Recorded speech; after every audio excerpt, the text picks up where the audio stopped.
एक पिता के विपुल कुमारा, होए पृथक गुणशीली अचारा।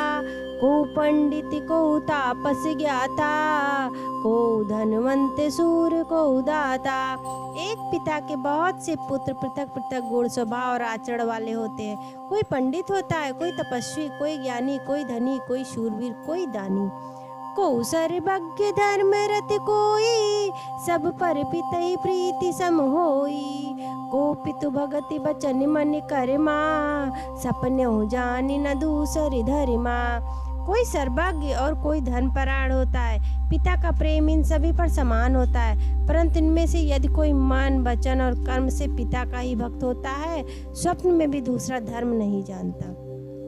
सो सुत प्रिय पितु प्राणी समाना, यद्यपि सो सब भांति अयाना। ए विधि जीव चराचर जेते, त्रिजग देव नर असुर समेते। वह पुत्र पिता के प्राणों के समान प्रिय होता है, यद्यपि वह सब प्रकार से अज्ञान ही हो। इस प्रकार त्रियक देव मनुष्य और असुरों समेत जितने भी चेतन और जड़ जीव हैं, अखिल विश्व यहाँ मोर उपाया। सब पर मोहि बराबरि दाया, तीन माह जो परिहरि मदि माया। भजे मोहि मन बची अरुकाया। यह संपूर्ण विश्व मेरा ही पैदा किया हुआ है, अतः सब पर मेरी बराबर दया है। परंतु इनमें से जो मद और माया छोड़कर मन वचन और शरीर से मुझको भजता है। पुरुष नपुंसक नारी वा, जीव चराचर कोई। सर्व भाव भजे कपट तजी, मोहि परम प्रिय सोई। वह पुरुष हो, नपुंसक हो, स्त्री हो अथवा चराचर कोई भी जीव हो, कपट छोड़कर जो भी सर्वभाव से मुझे भजता है, वह मुझे परम प्रिय है। सत्य कहु खग तो ही सुचि, सेवक मम प्राण प्रिय। अस विचारि भज मोहि, परिहरि आसि भरोसे सब। हे पंछी, मैं तुझसे सत्य कहता हूँ, पवित्र सेवक मुझे प्राणों के समान प्रिय हैं। ऐसा विचार कर सब आशा भरोसा छोड़कर मुझी को भज। कबहु काल ना व्यापहि तोहि, सुमिरे सुभंजे सुनिरंतर मोहि। प्रभु वचनामृति सुनि न अघाऊ, तन पुलकित मन अति हर्षाऊ। तुझे काल कभी नहीं व्यापेगा, निरंतर मेरा स्मरण और भजन करते रहना। प्रभु के वचनामृत सुनकर मैं तृप्त नहीं होता था, मेरा शरीर पुलकित था और मन में अत्यंत हर्षित हो रहा था।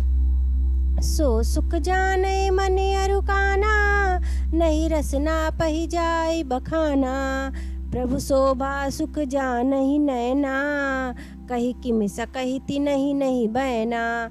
वह सुख मन और कान ही जानते हैं, जीभ से उसका बखान नहीं किया जा सकता।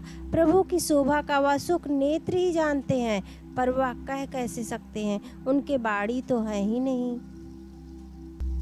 बहुविधि मोहि प्रबोधि सुख देई, लगे करनि शिशु कौतुक तेई। सजल नयन कछु मुख करि रूखा, चितई मातु लाग अति भूखा।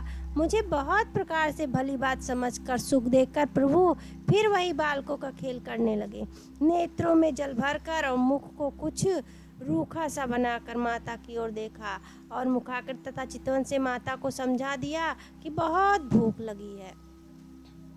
देख माती आतुर उठी धाई, कहीं मृद बचन लिए उरिलाई। गोदी राखी कारो पय प्याना, रघुपति चरित ललित करे गाना। यह देखकर माता तुरंत उठ दौड़ी और कोमल वचन कहकर उन्होंने श्री राम जी को छाती से लगा लिया। वह गोद में उन्हें दूध पिलाने लगी और श्री रघुनाथ जी ललित लीलाएं करने लगे। जेहि सुख लागी पुरारी अशुभ, बेस कृत स्यो सुखदि।